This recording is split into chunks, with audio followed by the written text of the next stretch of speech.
வணக்கம், welcome to Saranya kitchen. இன்னைக்கு நம்ம வந்து ஒரே நேரத்தில் 2 வகையான டிஃபன் காம்போ பார்க்கலாம். எப்படி பண்ணுறதுங்கிறத நம்ம இன்னைக்கு பார்க்க போகிறோம். அதுக்கு வந்து இந்த கிளாஸில் வந்து நான் 2 மடங்கு அளவுக்கு பச்சரிசி எடுத்திருக்கேன். அதே கிளாஸில் அரை மடங்கு அளவுக்கு பாசிப்பருப்பு சேர்த்துக்கலாம்.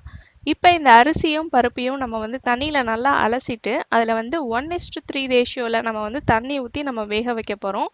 இதுக்கு வந்து பருப்புக்கும் சேர்த்து நம்ம தண்ணி ஊற்றி வேக வைக்க போகிறோம். இதில் உப்பு நம்ம சேர்க்க போகிறதில்ல, ஏன்னா நம்ம வந்து சக்கரை பொங்கலுக்கு வந்து உப்பு போட முடியாது. அதனால நம்ம உப்பு சேர்க்காம இதை வந்து விசில் வச்சு நம்ம எடுக்க போகிறோம். இப்போ நம்ம வந்து குக்கர்லேருந்து சக்கரை பொங்கலுக்கு தேவையான சாப்பாடை எடுத்து வச்சுக்கலாம். இப்போ ஆல்ரெடி குக்கரில் இருக்கிற சாதம் வந்து நம்ம வெண்பொங்கல் செய்ய போகிறோம். இதில் வந்து தேவையான அளவுக்கு உப்பு போட்டுறணும், ஏன்னா நம்ம உப்பு போடலை வேக வைக்கும் போது. அதனால் இப்போ உப்பு சேர்த்துக்குங்க.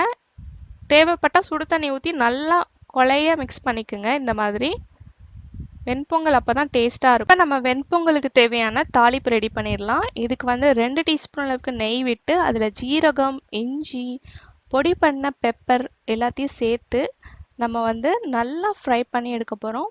முந்திரி வந்து நல்லா பொன்னிறம் ஆகிற வரைக்கும் நம்ம ஃப்ரை பண்ணணும். இதில் வந்து நம்ம கொஞ்சமாக வந்து கருவேப்பிலை கொத்தை நம்ம ஆட் பண்ணிக்கலாம்.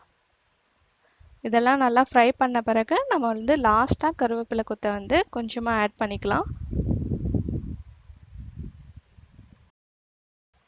இப்போ நம்மளோட வெண்பொங்கல் அருமையாக ரெடி ஆயிடுச்சு. இதை நல்லா மிக்ஸ் பண்ணியாச்சு. சூப்பரான வெண்பொங்கல் தயார். அடுத்து நம்ம சக்கரை பொங்கல் எப்படி பண்ணலாங்கிறத பார்த்துடலாம். இப்போ நம்ம எடுத்து வச்ச சாதத்தில் ஒரு 1/4 கிலோ அளவுக்கு வெல்லத்தை நம்ம வந்து பொடி பண்ணி இதில் சேர்த்துக்கணும். சேர்த்துட்டு இதை வந்து நம்ம பால், ஒரு சின்ன கிளாஸில் 1 கிளாஸ் அளவுக்கு பால், நான் யூஸ் பண்ண கிளாஸ் நான் உங்களுக்கு காமிக்கிறேன். இந்த அளவுக்கு தான் பால் சேர்த்து நம்ம வந்து இதை மூடி போட்டு சிம்மில் வச்சிடணும். சிம்மில் வச்சு வெல்லம்லாம் நல்லா உருகி வந்தோடனே ஏலக்காய் பொடி பண்ணி நம்ம சேர்த்துக்கணும். அதில் தேங்காய் துருவலை வந்து நம்ம போட்டுக்கலாம். இப்போ நம்ம தேங்காய் துருவலாம் சேர்த்து நல்லா மிக்ஸ் பண்ணியாச்சு.